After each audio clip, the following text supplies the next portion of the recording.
चीमा अपना अपना वो जो उन्होंने आपको अवार्ड दिया है ना, ते मारो उन्होंने मुंह ते ते पाजी एक ही हो रहा है। तो साड़ी बुढ़ी माँ अपने बच्चे का इंतजार कर रही है, तो आप उसकी लाश नहीं लाके दे सकते? क्या यूएस आपको दे रहा है F-16 के लिए? ये कितने जहाजों के लिए दे रहा है? कितने जहाजों के लिए? मैं क्यों इंफॉर्मेशन शेयर करूं आपके साथ? मैं क्यों तुम कोई बात अब देखो ऐसे, इसीलिए मैं बोलता हूँ कि कमर चीमा जो है ना, वो इतना नादान बंदा है, तो इतना ऑनेस्ट बंदा है कि उसे ये नहीं पता चलता कि वो बोल क्या रहा है। प्रॉब्लम ये होगी। अब आप देखिए तो अब पता कुछ नहीं है, प्रॉब्लम तो यही है। ये इन्फॉर्मेशन क्या हो, तो हमने बोला आपके पास 85 F-16 थे, ये 70 का मेंटेनेंस कॉन्ट्रैक्ट क्यों कर रहे हो? तो उसमें कोई आपको डरने की कोई बात नहीं है। अगर आप शैतानी नहीं करोगे तो कुछ नहीं होगा आपके साथ, मैं आपको बता दूं। नॉटी बच्चों के लिए इंडिया ने टॉलरेट करना बंद कर दिया है। आजकल नॉटी बच्चे का कान पकड़ा जाता है, थप्पड़ लगाया जाता है। कैसे समझाऊं कि आपने वो जो कराची में वो जो शिपिंग यार्ड लगा रखा है, टिन लगाकर, वो छप्पड़ की जो छत लगा रखी है, उसके नीचे आपने आज तक क्या बनाया है? नमस्कार दोस्तों, हिंदुस्तानी टीवी न्यूज में आप सभी का बहुत बहुत स्वागत है। दोस्तों, जब जब पाकिस्तान की सेना या वहां के हुक्मरानों की अंतर्राष्ट्रीय बेइज्जती होती है, तब तब उनके बड़े बड़े यूट्यूबर्स और तथाकथित पॉलिटिकल एनालिस्ट्स को अपनी आवाम का ध्यान भटकाने के लिए नए नए बहाने तलाशने पड़ते हैं। अब इसी फहरिस्त में पाकिस्तान के मशहूर विश्लेषक डॉक्टर कमर चीमा साहब एक बार फिर अपने ही जाल में बुरे फंस गए हैं। हाल ही में जब एक भारतीय सेना के पूर्व कर्नल साहब के साथ डिबेट में कमर चीमा अपनी बयानबाजी कर रहे थे, तो कर्नल साहब ने सीधे ऑन कैमरा एक ऐसा सवाल पूछ लिया जिसने चीमा साहब की बोलती बंद कर दी। सवाल ये था कि चीमा साहब, कागजों और रिकॉर्ड्स में तो पाकिस्तान एयरफोर्स यानी पीएएफ के पास कुल 85 F-16 फाइटर जेट्स होने चाहिए थे, तो फिर अब आधिकारिक तौर पर आपके पास केवल 70 F-16 ही कैसे बचे हैं? बाकी के 15 F-16 जेट्स अचानक हवा में गायब हो गए या किसी ने उन्हें मार गिराया? अब इस सवाल पर चीमा साहब का चेहरा देखने लायक था। कोई जवाब नहीं, कोई तर्क नहीं, क्योंकि सच ये है कि पाकिस्तान एयरफोर्स अपने F-16 के नुकसान को दुनिया से छिपाती आई है। अगर हम डिफेंस एक्सपर्ट्स की रिपोर्ट्स और डेटा को देखें, तो अमेरिका ने पाकिस्तान को कुल 85 F-16 दिए थे। इनमें 1980 के दशक में मिले ब्लॉक 15 जेट्स और बाद में मिले ब्लॉक 52 एडवांस वेरिएंट्स शामिल थे। लेकिन आज डिफेंस एनालिस्ट्स और ग्लोबल मिलिट्री डेटाबेस यानी IISS मिलिट्री बैलेंस का भी यही मानना है कि पाकिस्तान की बेड़े में केवल 70 के आसपास ही ऑपरेटिव F-16 बचे हैं। इसलिए मैं बोलता हूँ कमर चीमा साहब, आप ना कम बोला करो, क्योंकि आप जब ज्यादा बोलते हो ना तो आप सच बोल जाते हो। अच्छा, अभी अभी आपने बोला है, रिकॉर्डर को वापस रिकॉर्ड को चेक कर लेना, कि जो लोगों ने पहलगाम को फैसिलिटेट किया है, भाई साहब उसके साथ और क्या है, क्या होना चाहिए, जरा आप बता दो। आप ही बता दो भाई, आपने कैसे साबित कर लिया? आप कब से जुडिशरी हो गए? अरे भाई आप हो गए ना, आप मेरे लिए जज हो। आपने कहा ना कि फैसिलिटेट किया। अमित शाह का पुलिस अफसर फैसला करेगा, जुडिशरी वो जुडिशरी है इंडिया की। यार आपको हमारा कंपोजिशन नहीं पता। अमित शाह की जुडिशरी, अमित शाह का इंस्पेक्टर, इसीलिए बोल रहा हूँ आपको, आपके यहाँ पर डेमोक्रेसी नहीं है, इसलिए आपको पता नहीं है। Law and order, law and order, law and order, ना law and order, law and order is a state subject. Law and order is a state subject, it does not come under Amit Shah. पहली बात सीख लो कुछ, ठीक है?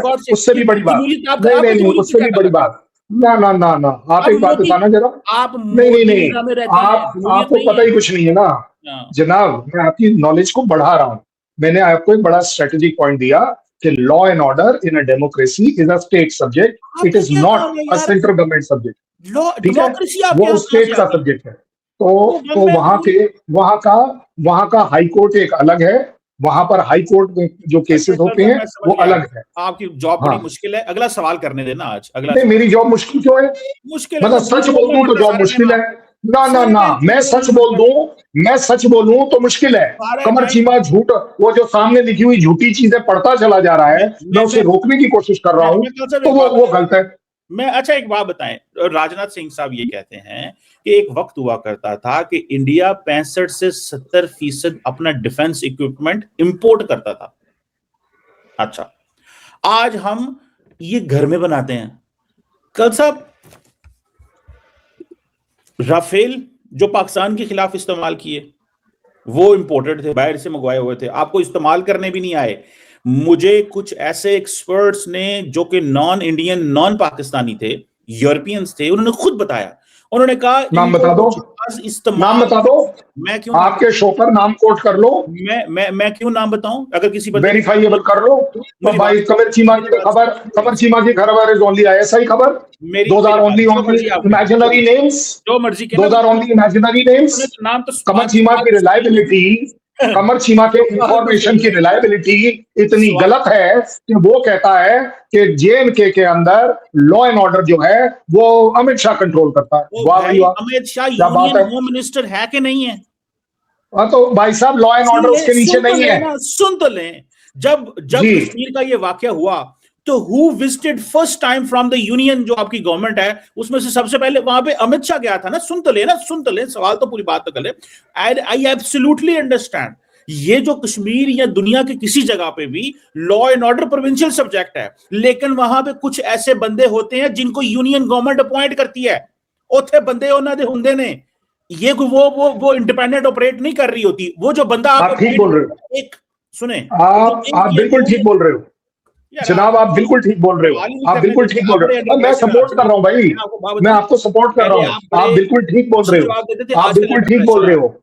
नहीं, आप बिल्कुल ठीक बोल रहे हो कि इस तरह की जो चीजें हैं, ये आपका POJK का वो जो JAC है वो यही बोल रहा है कि ये सारे जो आप लोगों ने अपॉइंट करके बंदे डाले हुए हैं ना उनके असेंबली में, वो उन्हें मंजूर नहीं है। हमारे यहाँ इलेक्शन होते हैं, आपके यहाँ सिलेक्शन होते हैं, इसलिए आपको ये फर्क नजर नहीं आएगा। बट अब आ जाइए, अब आ जाइए राजनाथ साहब की बात पर, जो आप कह रहे हैं। हाँ बताइए, क्या कंप्लेंट है राजनाथ साहब से? क्या कंप्लेंट है? क्या कंप्लेंट है? नहीं है दरअसल, मैं तो पूछ रहा हूँ कि क्या कंप्लेंट है। कल साहब, आजकल आप अंडर प्रेशर है, पहले अच्छे जवाब देते थे, आजकल अंडर प्रेशर रह के जवाब देते हैं। अच्छा, मैं ये कल साहब ये बताना चाह रहा था कि राजनाथ सिंह साहब ने कहा हम तो इंपोर्ट किया करते थे, अब हम खुद बनाते हैं। राफेल आप तरले कर रहे हैं फ्रांस से, हमें मरीन राफेल दे दो, हमें फलाने दे दो, जंग शुरू हो जाएगी, हम क्या करेंगे। S-400 तरले कर रहे हैं रशियंस के, प्लीज वो पाकिस्तान ने हमारा पिछली जंग में तोड़ दिया है, जो हमारे बाकी रहते हैं वो दे दो। मुझे ये बताएं, जो वेपन आपने इस्तेमाल कर रहे हैं वो तो आप इंपोर्ट करते हैं। अगर कोई गोली गाली आपने बना ही ली, एक राफेल ही है ना आपके, वो था क्या नाम है उसका, ब्रह्मोस, वो भी रशिया के साथ आपने मिलकर बनाया। तो द क्वेश्चन कर्नल साहब यहाँ पे ये है कि किस चीज का फौज को कॉन्फिडेंस, अपनी आर्मी एयरफोर्स को कॉन्फिडेंस दे रहे हैं।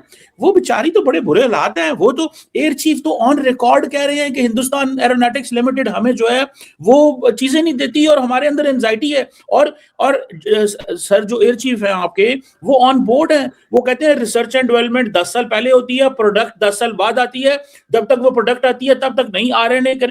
तो मतलब किस चीज की शोखियां मार रहे हैं राजनाथ सिंह साहब? ये सिर्फ छोटा सा सवाल है कि जो चीज आपकी एयरफोर्स को इस्तेमाल नहीं करनी आती, राफेल, वो बाहर से मंगवाते हैं, जो हमने तबाह बर्बाद कर दी, और यहाँ पे अब शोखियां मार रहे हैं राजनाथ सिंह। क्या कहेंगे? कहा चलो कोई बात। अब देखो, ऐसे इसीलिए मैं बोलता हूँ कि कमर चीमा जो है ना, वो इतना नादान बंदा है, इतना ऑनेस्ट बंदा है कि उसे ये नहीं पता चलता कि वो बोल क्या रहा है।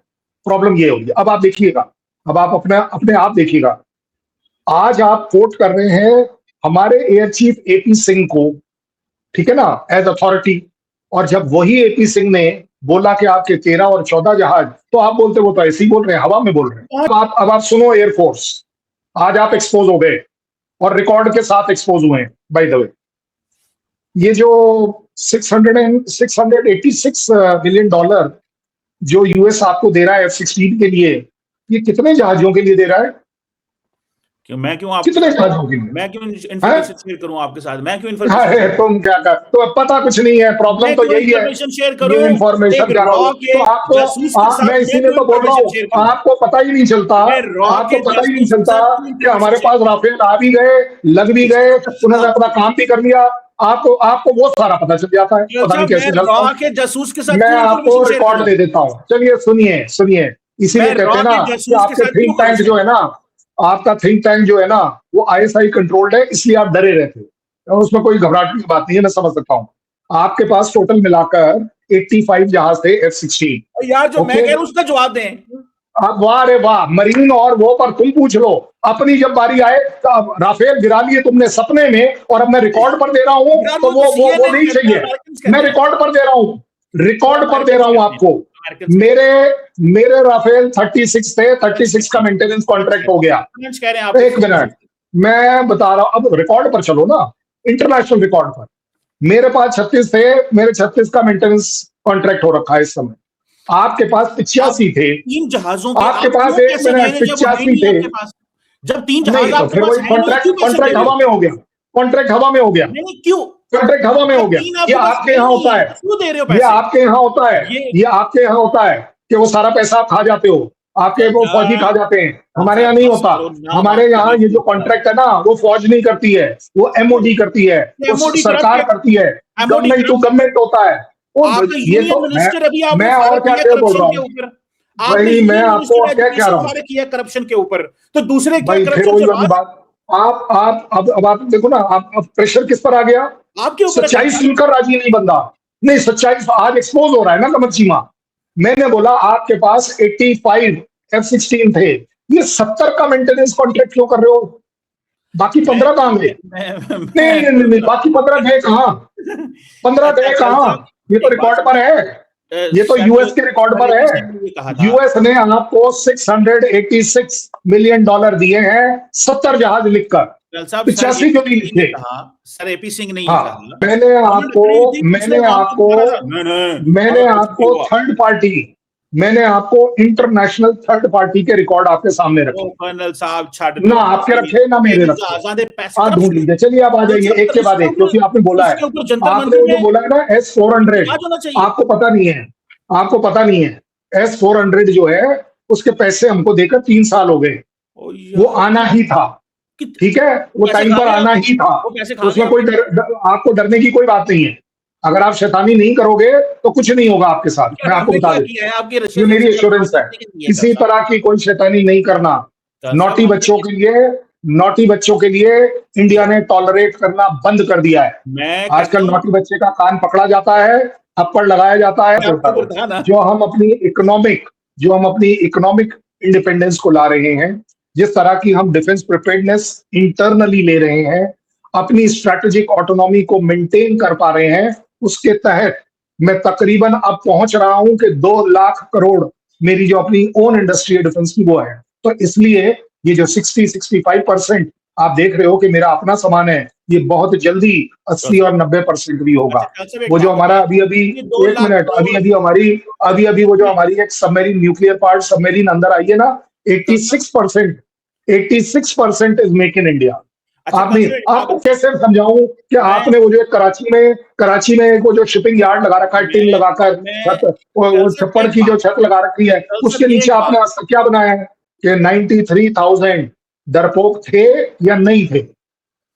आप बता दो। जवाब जो है ना वो बात नहीं कर रहा। उन 93,000 को उन 93,000 को छोड़ने में मेरी उसी पॉलिटिकल सेटअप की बड़प्पन था, बड़ा दिल था, दरिया दिल था कि चलो यार इनको वापस करो, ये बेचारे, इनकी क्या गलती है, इन चलिए, फौजियों की क्या गलती है? किसी वक्त बात मैं करेंगे। तो अभी भी आपसे कह रहा हूं, फौज की बात मत करना। मैं आपको बार बार याद दिलाऊंगा कि जो रेहाना मैडम है, उनके बच्चे वापस ला कर देना आपकी जिम्मेदारी है। कमर चीमा फेल हो जाएगा आईएसआई के कॉन्टेक्स्ट में। कमर चीमा अपना अपना वो जो उन्होंने आपको अवार्ड दिया है ना, ते मारो ना दे मुंह ते, ते पाजी एक ही हो रहा है। तो साड़ी बुढ़ी माँ अपने बच्चे का इंतजार कर रही है, तो आप उसकी लाश नहीं ला के दे सकते? अब सवाल उठता है कि ये F-16 जेट्स कहां गए। एक्सपर्ट्स इसके पीछे 3 बड़े तकनीकी और सामरिक कारण, टैक्टिकल रीजंस बताते हैं। पहला, भारतीय वायुसेना द्वारा combat loss. Balakot air strike के बाद 27 फरवरी 2019 को जब पाकिस्तानी वायुसेना ने भारतीय सीमा में घुसने की कोशिश की थी, ऑपरेशन स्विफ्ट रिटॉर्ट, तब भारतीय वायुसेना के विंग कमांडर अभिनंदन वर्धमान ने अपने मिग-21 बाइसन से पाकिस्तान के एक एडवांस्ड F-16 को मार गिराया था। हालांकि पाकिस्तान इसे आज तक कागजों पर स्वीकार नहीं करता, लेकिन अमेरिकी रक्षा विशेषज्ञों और भारतीय राडार डेटा ने इस बात की पुष्टि की थी। दूसरा, मेंटेनेंस और स्पेयर पार्ट्स का संकट, कैनिबलाइजेशन। अमेरिका ने पाकिस्तान को साफ हिदायत दे रखी है कि इन F-16 जेट्स का इस्तेमाल सिर्फ काउंटर टेररिज्म के लिए हो सकता है। जब पाकिस्तान ने इसका उल्लंघन किया, अमेरिका ने इसके स्पेयर पार्ट्स और मेंटेनेंस किट्स पर पाबंदी लगा दी। नतीजे के तौर पर पाकिस्तान एयरफोर्स ने कई पुराने F-16 जेट्स को केवल स्पेयर पार्ट्स निकालने के लिए इस्तेमाल करना शुरू कर दिया, जिसे मिलिट्री में कैनिबलाइजेशन कहते हैं, जिससे कई जेट्स हमेशा के लिए कबाड़ में बदल गए। तीसरा, क्रैश और ऑपरेशनल दुर्घटनाएं, एक्सीडेंट्स एंड ट्रेनिंग क्रैशेस। खराब मेंटेनेंस और ट्रेनिंग के दौरान पाकिस्तान एयरफोर्स की कई F-16 हादसे का शिकार हो चुके हैं। मार्च 2020 में ही इस्लामाबाद के पास रिहर्सल के दौरान एक F-16 ब्लॉक 52 क्रैश हो गया था, जिसमें उनके विंग